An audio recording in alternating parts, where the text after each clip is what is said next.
Tired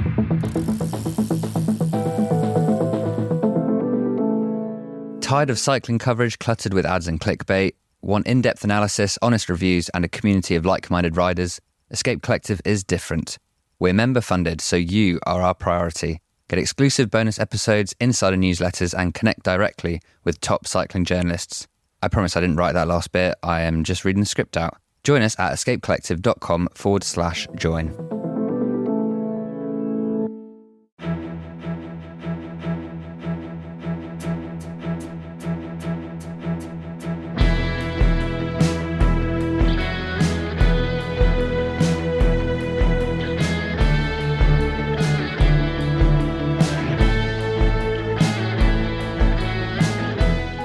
Hello and welcome back to the How the Race Was Won podcast. I'm Dane Cash, and the Giro d'Italia is underway. The Vuelta Femenina is in the books already. Grand Tour season is well and truly here. Aren't you excited about that, bike racing analyst extraordinaire Cosmo Catalano? I was not necessarily excited for it prior to. Well, I was pretty excited for the Vuelta. But the Giro, I had my doubts about, many of which were assuaged on the first stage. But I think we'll talk about that as the show goes on. Oh, we're going to talk about the Giro today. That's good. Okay. Yeah, good plan. We will get into how the first two stages of the race were won. That's on the docket today. Obviously, we are recording only a little ways into the race with two stages down. I don't know that there's that much that we can say, but both of those first two stages were quite interesting, actually. So I think fortunately there will be some stuff to talk about from those two stages. We'll look a little bit at the Vuelta Femenina, which was another entertaining race with several entertaining individual stages, even if the overall battle, not entertaining, but it definitely kind of played out. Well, the winner was the one that everybody expected, but that doesn't mean it wasn't an interesting race. We'll talk a little bit about that. Also, obviously, We'll Talk has plenty more on the Vuelta and some bonus episode action as well. You get to hear from a bunch of the riders in the race. Pretty cool. We will touch on Eschborn-Frankfurt a little bit, and then we will look ahead to what's next at the Giro, what is going to take place at the Giro in between now and the next time you hear from myself, Dane Cash, and bike racing analyst extraordinaire Cosmo Catalano. Before we go any further, I have two things to say. And those things are: one, if you're not a member, head on over to escapecollective.com/join and become one. And two, go play our fantasy game. It's quite straightforward. Doesn't require a whole lot of learning. You just pick one rider for every stage of the race. And you can only pick that rider one time across 21 days. And they accrue points for you based on where they finish. It's very simple, very fun. We've got mini leagues you can play with your friends. It's fantasy.escapecollective.com. And like all good fantasy games, it keeps you fully engaged, I think, as the race unfolds. So head on over to fantasy.escapecollective.com and get involved. All right, let's talk Giro. First two stages since the race rolled out from Venaria Real on the outskirts of Turin. What is the headline so far, Cosmo? There's an old Dennis Green interview from That's American football. American football coach. Yes. He famously and somewhat cryptically shouted, "They are who we thought they were." And I got a very similar vibe watching the first two stages of this year's Giro. This was also turned into a beer commercial, but I think we saw what we expected to see in a way that was interesting and exciting and fun. I don't think it necessarily led to a different result. I agree that it was interesting and exciting and fun, even if the outcome after 2 days was maybe as expected. Is the that Dennis Green is referring to in this analogy, is that Tadej Pogačar? Because there were a number of riders who weren't who we thought they were, I think, that maybe some people had higher expectations. Yeah, I mean, it was just the general kind of shape of the general classification. I think we saw an Ineos team that looked pretty good. I think we saw a UAE team that looked pretty good. And that's what I was expecting. That's what we got. That kind of, in a weird way though, Like it was that the first stage, an alternate headline for the first stage might be that escalated quickly. Because it really did sort of spiral out of hand. How was the race won? How was stage one, and then also how was stage two won? Well, so stage one, we have a stage one where there's no prologue, so this is kind of the start of the race. There are definitively, it is the start. It's the start of the race. There are two major climbs. The first 66K to go, you kind of see UAE come to the front and control the race, as you might expect on the first day. And in fact, the gap actually went out as they were doing this from about 2 minutes to about 3 minutes. There's a sprint, 34K to go. Alpecin winds it up. I think Jonathan Milan ends up taking it, but then UAE comes forward again to lead up the next climb.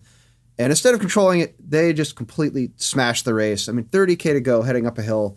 It is lined out like a single file line of racers. Lilian Kalmajan goes out solo from the break. The field has him in sight at the KOM. They don't catch him. They kind of come down the hill, things slow down. Max Schachmann attacks. A bunch of other people kind of go up the road with him.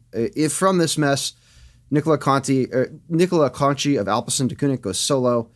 Pogačar attacks out of the peloton. The only person who can follow him is Jonathan Narvaez from Ineos. Eventually, Schachmann kind of grinds his way across.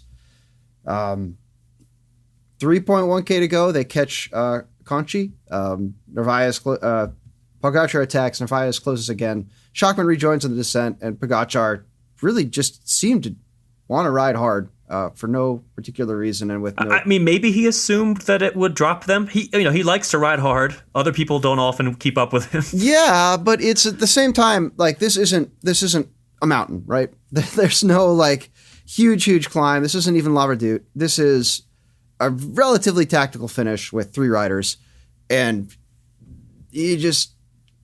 Even before that, it was a relatively small group with like 12 riders. And he clearly wanted to win the stage, too. We should point that out. I mean, you'll see all the time a GC rider will ride in a way that helps their GC position, even if it maybe means like worsening their chances of winning the stage. But I think Pogačar was very clear that he wanted to win this stage. So maybe it was a little strange because, some of the GC rivals had been dropped. Actually, several of the GC rivals had been dropped.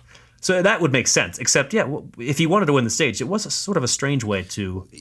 Yeah. It wasn't like he was just trying to get a time gap. In fact, I think maybe these first 2 days he wasn't trying to get a time gap. But I will talk about that on stage 2. He wanted to win, and he really just kept accelerating, and that was all he was going to do. And the thing is, when you accelerate at 200 meters to go, usually you don't win. All of our previous discussion of when in doubt, lead it out aside. He basically let out Narvaez, who came around him to win. And in fact, Schachmann even passed him on the line for second. So he didn't get as many bonus seconds as he was expecting. And for Narvaez, that's his second Giro stage win. I think he's a rider who we saw him do quite well at the Tour Down Under this year. He's a sort of classic sometimes rider. I feel like he's been trying to find his niche. His niche. And I think he kind of has shown that these sort of punchy stages like this, he was able to stay with Pogačar. And as you said, he's kind of the only one. And that's pretty hard to do. Yeah. We've seen a lot of people not be able to do that. It wasn't even like he fought to do it. He got on his wheel and hung on his wheel and looked great, looked amazing. I think the type of climb really kind of suits him too. Like neither of the climbs on this day were huge, right? They were like Cat 2 climbs. But yeah. Rode great. Yeah, and Pogačar was disappointed to have not won the stage, but he did, as we hinted at, he put some time on some of his rivals, and I don't even know if you would say he put time into, because some other riders just lost a boatload of time. I think most notably Romain Bardet, who lost almost a minute. Nairo Quintana lost almost a minute. Mike Woods was gone way before the end, so he lost a bunch of time.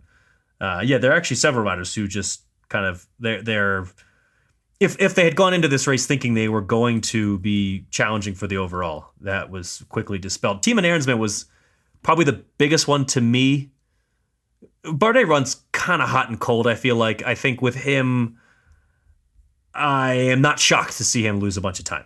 I think I had some hopes for him, but it's also not a shock.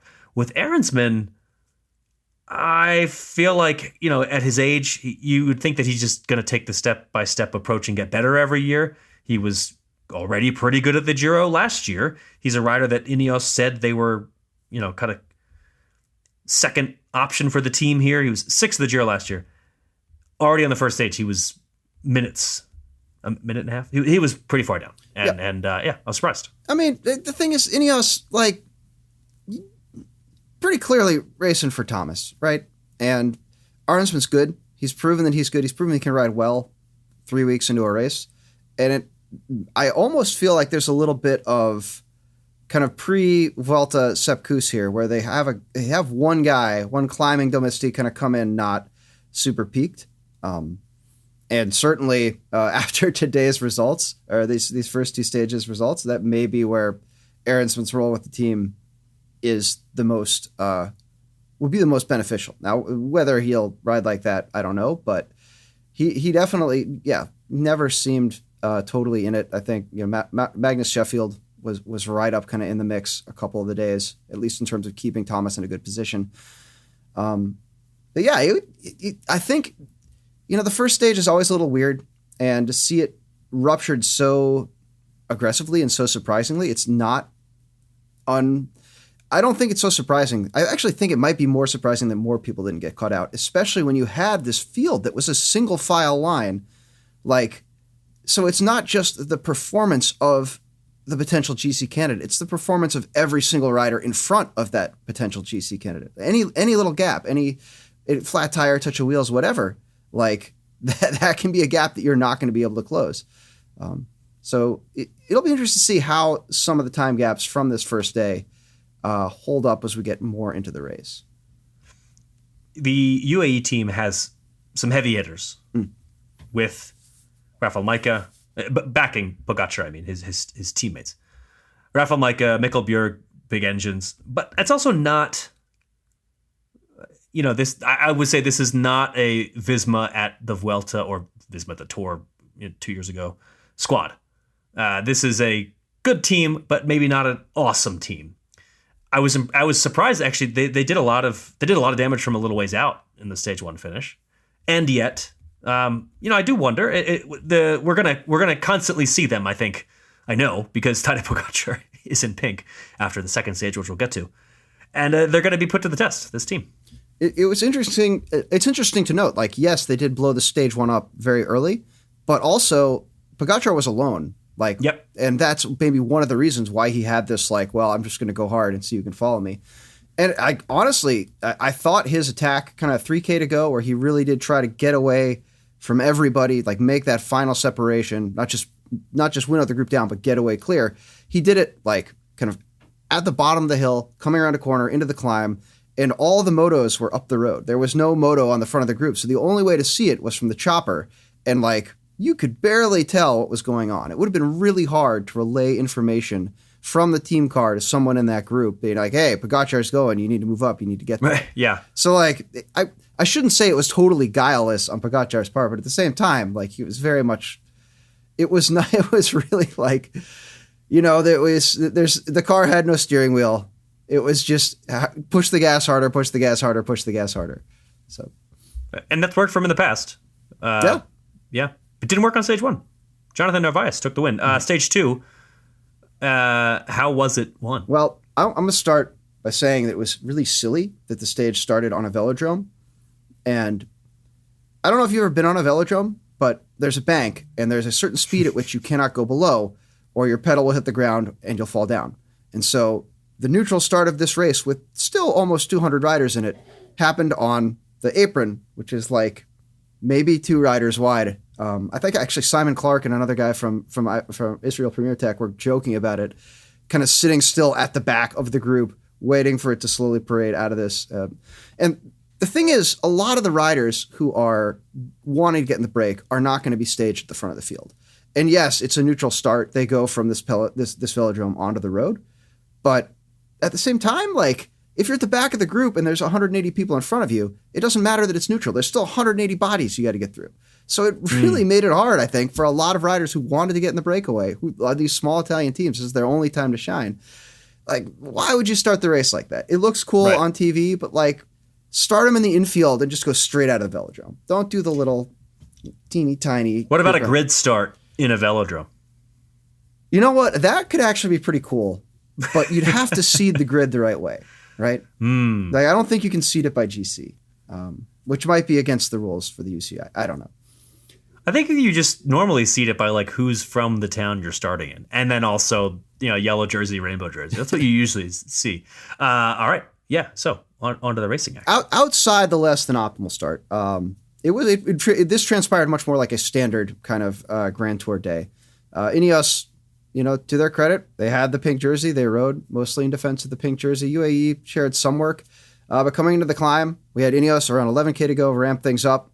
Maybe about a K later, you see Pogačar kind of at the back of the group with his hand up, and he's got a front flat tire.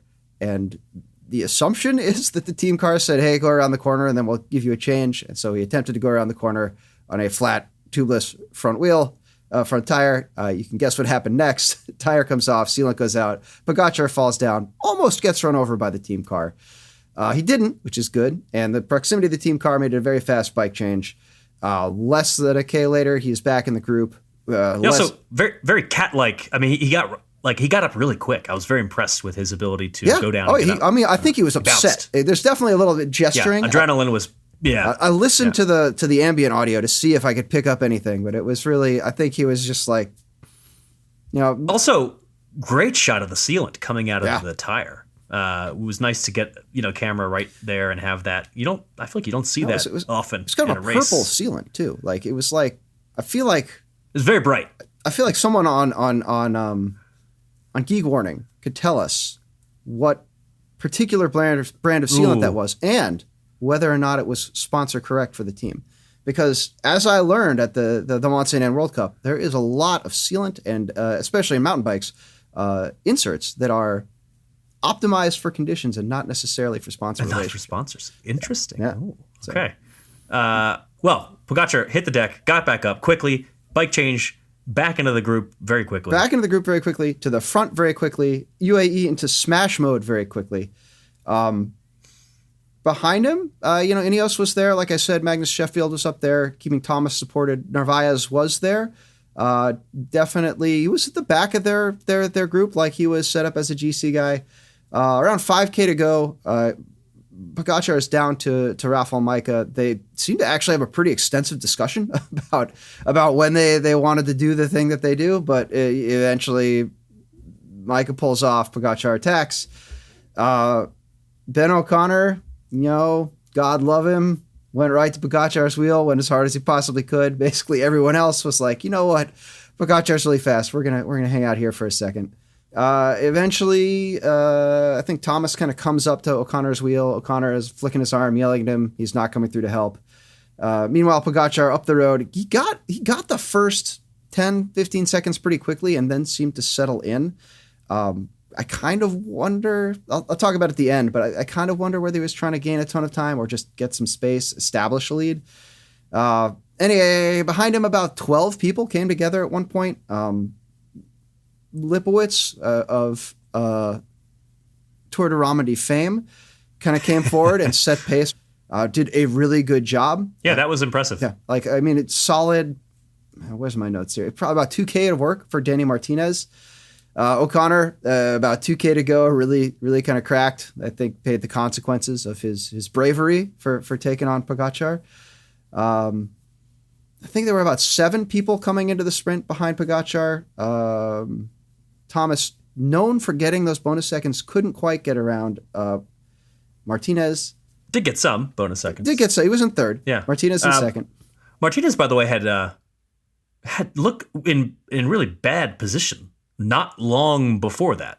He was pretty far down midway up the climb, but he managed to kind of weave his way through, and I guess paced himself in sort of the opposite, very much the opposite of Ben O'Connor. Yep. Yes. There was a lot. Like you look at a guy like Kian Otterbrooks. He was the only Visma Lisa bike rider in the group, probably from 7-8K out, like a big group, 30 or 40 people, and he in that situation, if you don't have a teammate to keep you up front, you're doing a lot of work to fight for that like super plumb position, a wheel or two down from Pogačar. And you're pretty sure that when Pogačar goes, you're not going to be able to keep up, right?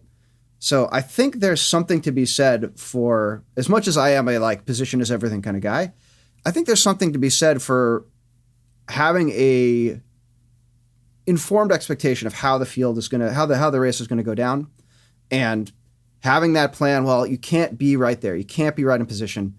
What am I going to do? Pogačar is going to go up. A bunch of people are going to explode. I'm slowly ramp up my effort to what I can sustain for the remainder of this course, and, pick my way through the wheels. Because outside of the pitch where Pogačar attacked, which I think was about 11, 12%, it's not that steep a climb. There's actually a little descent kind of midway through. So it is a finish at Europa that kind of lends itself to this more tactical kind of regroup riding and attacking. And that may have been part of why Lipowitz's lead out, or Lipowitz's pace setting for Martinez was so effective, that it was a climb where you had a lot of draft advantage. In the end, Pogačar had a 27-second gap over the first chasing group, which was led by, as you said, Martinez and then Geraint Thomas in third. Thomas also, I think it was right after the Pogačar's crash, got 2 bonus seconds at a little sprint spot. So he did pick up a fair few bonus seconds on the day. Canny riding from the veteran. And so, after 2 stages, one of which was won by Tadej Pogačar, Pogačar has a 45-second GC gap to both Thomas and Martinez, who are together in second and third on time. Kino Brooks in fourth, 54 seconds down, right ahead of, on the same time, Einar Rubio from Movistar. I think Tadej Pogačar being in the lead is no surprise.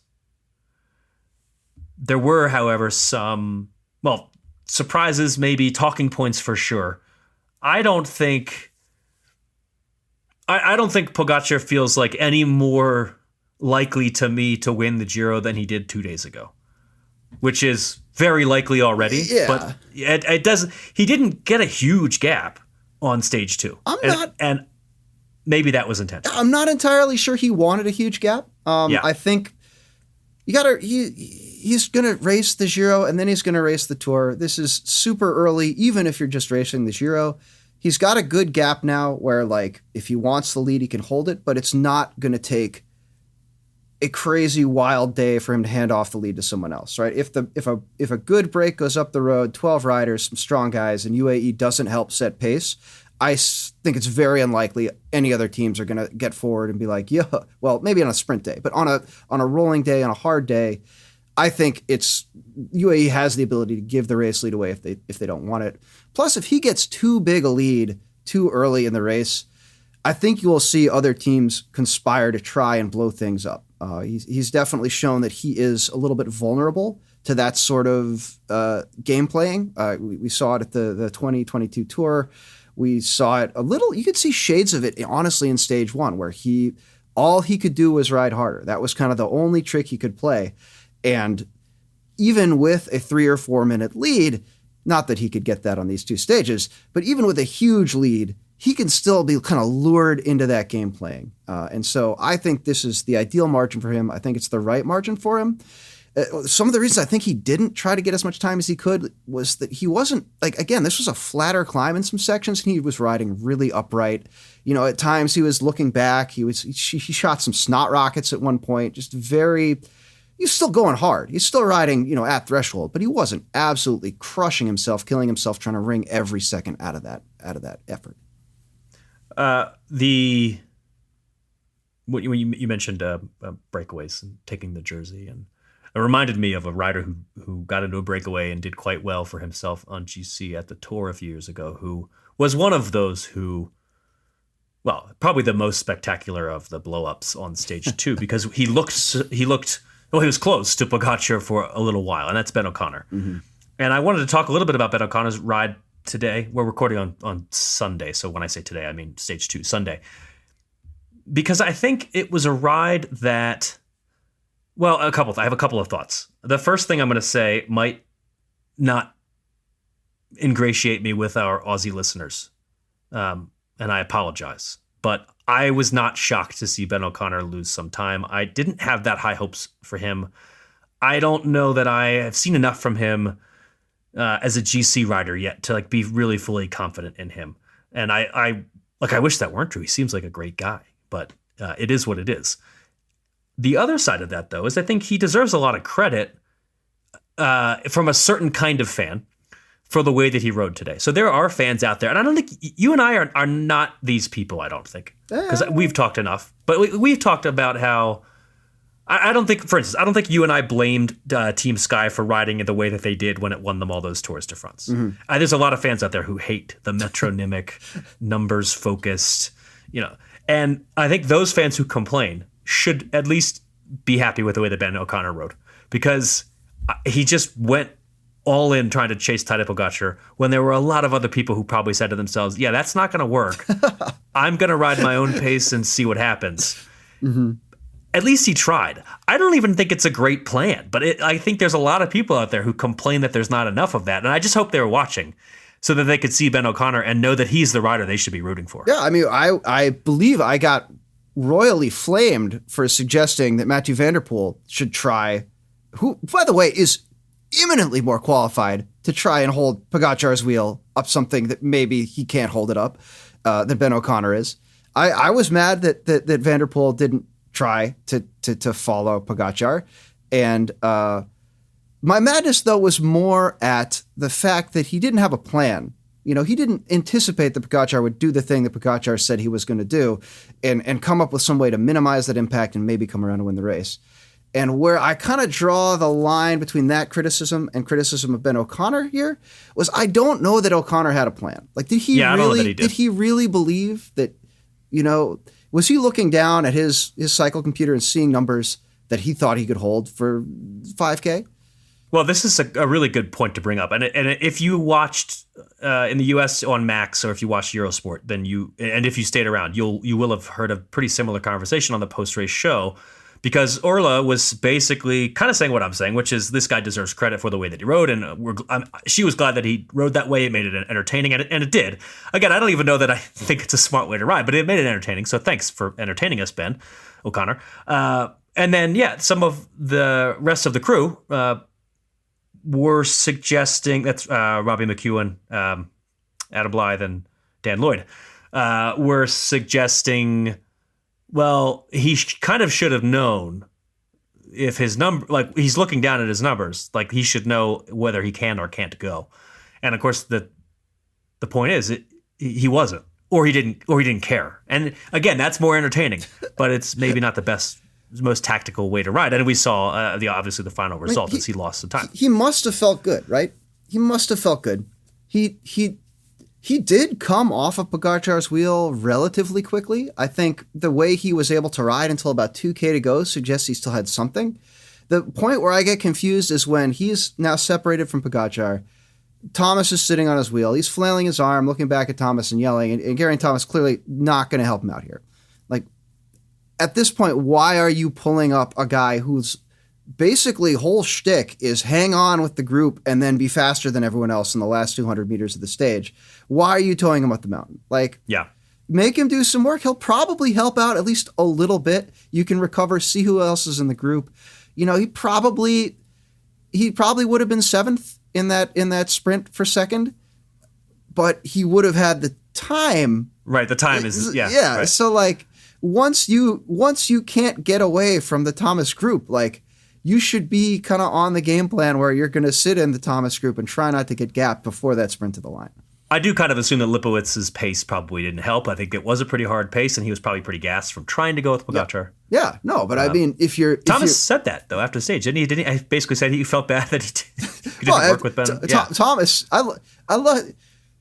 He's always been a pretty straightforward interview, but now he's just like he just says whatever is on his. He's talking about how bad the radios were today. The terrain made it really tough to tell what was going on. But yeah, I mean, even knowing that he would apologize to me after the stage, I would still, after 2 or 3 arm flicks, kind of be like, okay, all right, I'm gonna, you get it. Yep.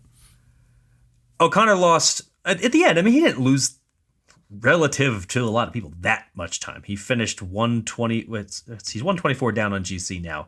He finished exactly 1 minute down on Tadej Pogacar. So all things considered, not a huge loss. He Bardet lost was 30 120 seconds back over where he could have otherwise been. But exactly. And Timo Ahrensman, the rider I was talking about a little earlier, 136 down.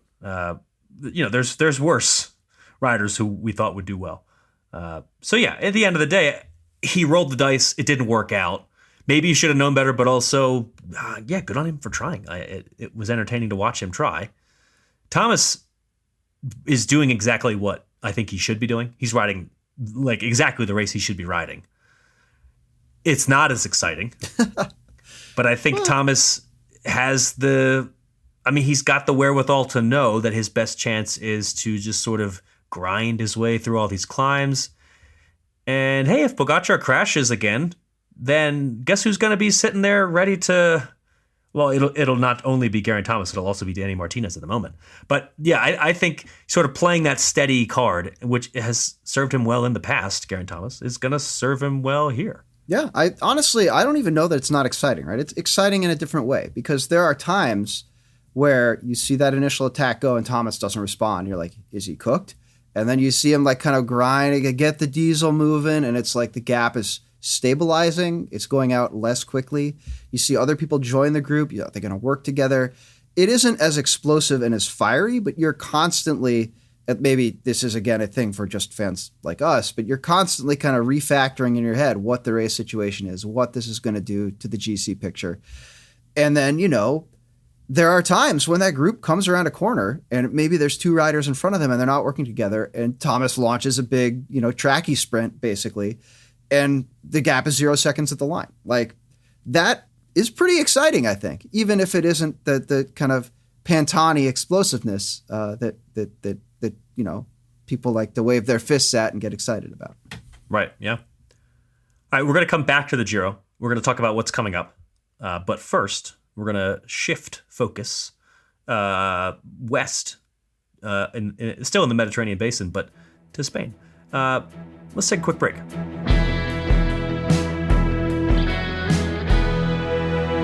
All right, so La Vuelta Femenina, Vuelta España Femenina, is officially in the books. What's your headline for La Vuelta Femenina? Demi Vollering contact speculation to drive women's cycling narrative to the Tour de France Femme. I think it will. Yeah, yeah, and great because who doesn't love a little contract speculation? I mean, I do. The funny thing is, she won the race quite handily. Yeah, she won the race I don't think team support was necessarily lacking, but it was not the like. It was just weird. SD Works pushing everyone around, kind of riding. Maybe high level stuff because again, the Wheel Talk's going to do a lot more, and I know Abby's got a lot of thoughts on this. Abby wrote a whole article about it's good, a good article. I don't necessarily agree with the conclusion, but I think the argument is well presented. Head on over to escapecollective.com to check that out. But basically, there's reason to ponder what is going on at SD Works. And it's not just what happened at the Vuelta on a couple of stages. It's many, many things over the past few months. And honestly, if you look back at the team's past, you can go back 10 years. This is kind of a frequent occurrence. Danny Stam always manages to find a way to put together winning teams. But basically, there were 1 or 2 days at the Vuelta where Demi Vollering was riding on the front while still having teammates in the group for stretches of time. And as the clear, obvious leader of the team, or you would think, and the clear, obvious favorite to win the race, that's a little bit strange. You may have, whether you agree or not that that's the right call, or it was just unusual to see. You don't usually see the race leader and the team leader doing all the work when they have teammates. So it makes one wonder about the dynamic within the team. And yet, at the same time, she won the race by almost 2 minutes. And she won 2 stages. It wasn't particularly close. And so it was a very interesting situation where, and I think, again, it's just going to fuel contract speculation because she's such a good rider. She showed that she's such a good rider. And yet the team performance as a whole was just sort of strange. And I think it was a really good bounce back from a spring that was by any reasonable standard good, but not what Vollering has done in the past. Right. And none of that, I saw none of that during her race throughout the entire week. It was just like she just came down from altitude camp, no bad taste in her mouth, and went out and basically rode the race she needed to ride and beat everyone else up. And like stages 5, 6, and 8, particularly 5 and 8, were the ones where she got the biggest gaps. Mm-hmm. They were the mountain stages. She was pretty clearly the best climber in the race. And I think she did what she had to do, which is just ride hard, even if it meant her riding sometimes when her teammates were still there, which is, again, strange. But at the end of the day, yeah, she sort of put you can't call them the demons, because she was like on the podium in 4 different races this spring? 4 different races this spring. So obviously she was fine in the spring. But second at La Flèche Wallonne and third at Liège is not quite Demi Vollering quality. So whatever was going on, she put that to rest with a pretty dominant Vuelta. Anybody else kind of surprise you or impress you? But Rayan Marcus rode really well the last day, kind of in the chaos behind Vollering.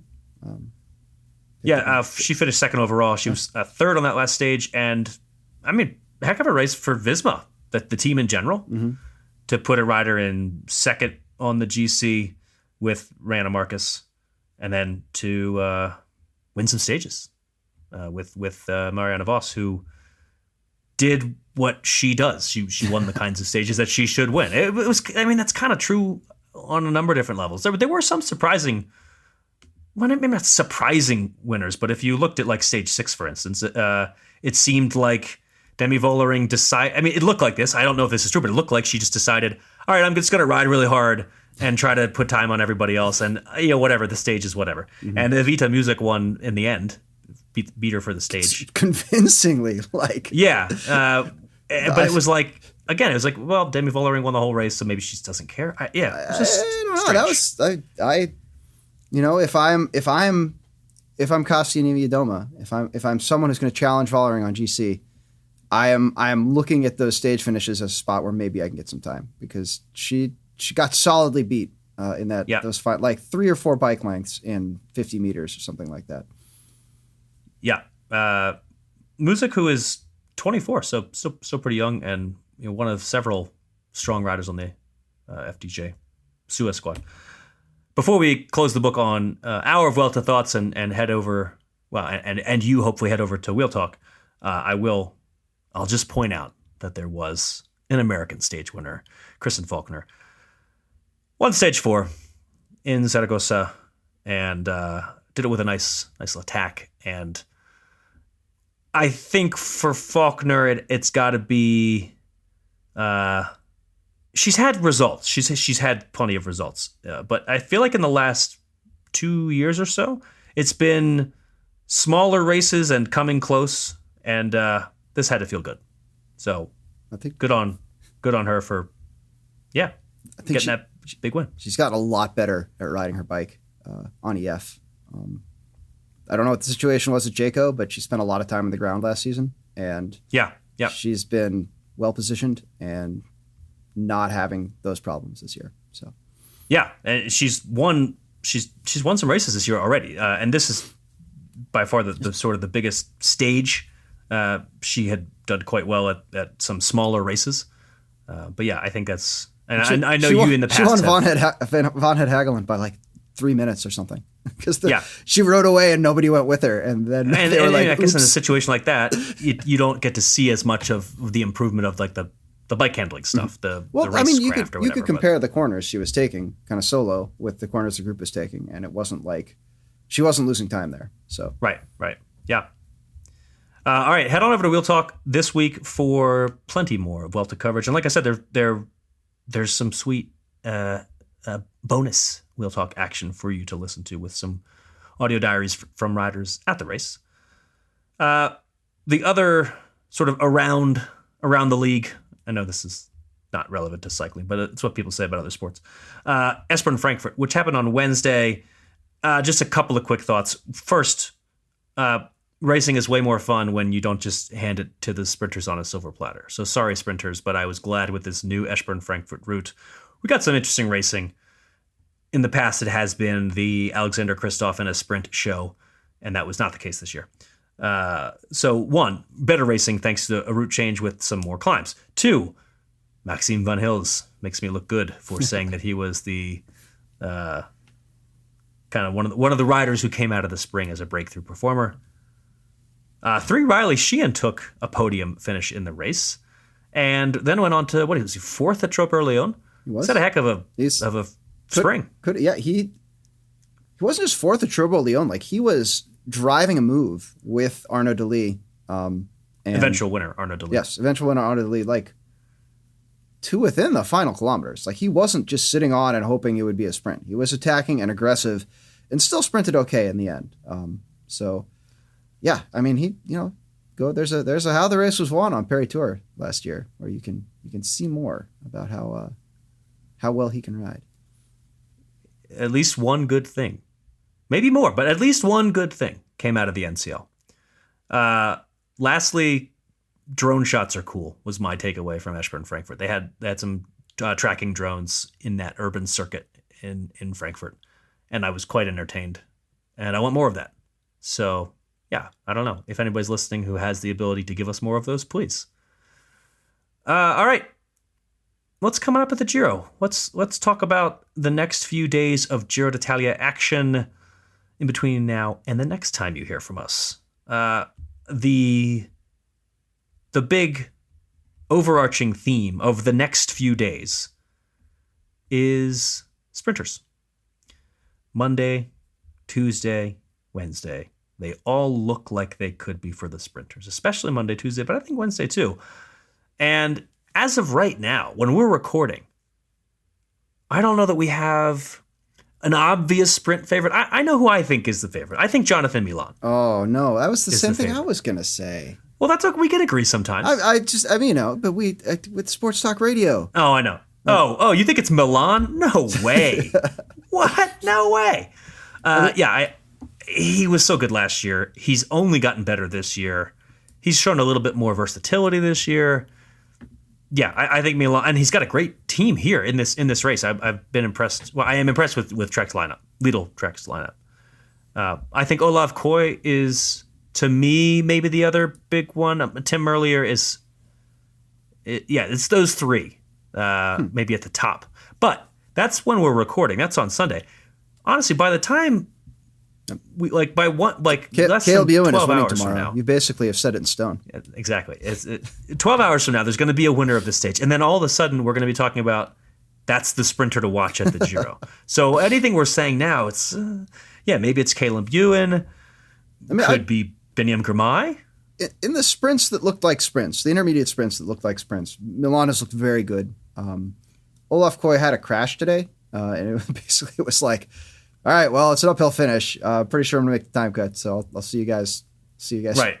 Yeah. Back on the bus. Caden Groves, Fabio Jakobsen, also worth watching. I mean, Jakobsen's a tricky one to predict because when he has been at his best, he's been one of the best in the world. But he's not had a great start to the year, and he's just been hard to. Yeah, it's hard to predict. It's what I said it was. But that's next 3 days. We're going to see those riders, and maybe some that we haven't mentioned here, contesting, and maybe we'll have a sense of who's kind of sitting at the top as the race makes its way out of the northwestern corner of Italy. So after 3 probable sprinters stages, we get an interesting stage 6 in Tuscany. And if there's one thing that Tuscany is known for in the bike racing world these days, in 2024, it's those gravel roads that it has. And hey, look, we're going to be racing on some gravel on stage 6. 3 sections of gravel, some hilly roads. It's going to hopefully do what we like to see on gravel and climbs, break things up.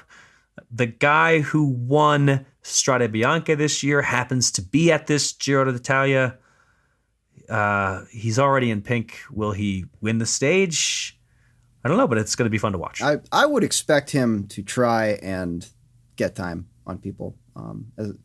Even though I did spend some time saying maybe he'll give the jersey away, that doesn't mean that he still couldn't take 2 or 3 minutes out of someone who is unlucky or just bad at riding gravel through this stuff. So it's funny how with this rider, with Tadej Pogačar, a stage that I think this would be true of like a Roubaix stage of the Tour.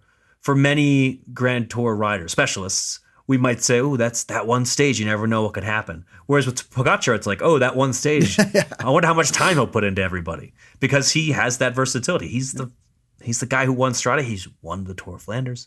Anyway, he'll be certainly in the mix, I would think. Immediately following stage 6 will be a time trial. They will race 40K, which is in 2024 a not short time trial. It's got a bit of a climb at the end, but I think it will be mostly a power guy kind of thing. Wouldn't you know it, Tadej Pogačar is pretty good at time trials too, but I think this could be a day that Geraint Thomas is hoping he'll sort of separate himself from everybody else. That's something he's quite good at. I remember the last time trial that comes to mind for Tadej Pogačar for me did not end well for him. It's true. I mean, it ended well, but it ended poorly against the one person that mattered. Right. It was like he was pretty far ahead of the field minus one guy. Mm-hmm. And that one guy is not here. So not only is he not here, but neither are several other maybe riders of that caliber. I would think Pogačar has to perform pretty well in the Are there several other riders of that caliber? Well, I was thinking of Primož Roglič and Remco Evenepoel like, as TT guys. 2 guys. Okay. Yeah. Well, 3 if you include Vingegaard. All right. So those guys aren't here. The following day, man, there's a lot of GC days in a row after this stretch of sprint stages. Tough mountain stage. It's the first 5-star difficulty stage, according to the Giro organizers. It's not going to be the hardest stage of the Giro, but it's a short and mountainous and finishing with a Cat 1, pretty steep Cat 1 climb to Prati di Tivo. I would think the stage itself could be a breakaway kind of stage. We'll see, but it's definitely going to have GC implications. That's Saturday. So if you're trying to plan your week, just know that Thursday, Friday, Saturday, all of those days could be GC days. Sunday's stage, I think we're back to either sprint or breakaway into Napoli, before we get a rest day. So by the time you hear from us again, the Giro will be in between Naples and the following stage. The Tuesday stage starts in Pompeii, which obviously has a lot of cool history. Well, I shouldn't say cool history. A lot of history behind it. I don't think it's not too soon anymore, Dane. I think we can say that it's cool, even though a lot of people died, and in fact, it's cool how well preserved it is. That's what that. Okay. Yeah. It's a beautiful time capsule to a. It is a beautiful time capsule. Complex society with many lessons and examples to be avoided for modern times. Positive examples and things to be avoided for modern times. Yeah. So that's what's happening in between now and the next time you'll hear from us. Lots of action to come and very exciting. I think that, and we've already seen it, but that the Giro has so much good stuff to offer within the first weekend change that exists before that first rest day. It's not just going to be there's going to be several sprinters days, but we started without sprinting for the first 2 days, and we're gonna go back to GC action here soon too, which is it's nice. I'm just waiting for a chance to bust out my favorite Bob Rollism, which is that no one rides slow like Italians when the sun comes out. So I'm hoping we get to see the breakaway of 2 from Italian wildcard teams get 8 minutes up the road while the group just kicks back and works on their tan lines, and then it's a good one because it's real. True. It happens every year. Like you could keep up and with more the Pro at the Giro than the Peloton Vuelta or the Tour for a day or 2 of the Giro every year. Yeah, for the first third of the stage. That's the Giro. That's what's coming up. The Itzulia women will be going on Friday, Saturday, Sunday, staying in that corner of the world. for the women's peloton. And I think there's one more World Tour women's race in Spain, Vuelta a Burgos, coming up after that. So if you're a fan of bike racing in Spain, it's a great time. Great time for that. So lots to talk about in between now and the next time you'll hear from us. But until then, enjoy the bike racing. I'm Dane Cash. Who are you? I'm Cosmo. I'm Cosmo Catalano, and that was the How the Race Was Won podcast.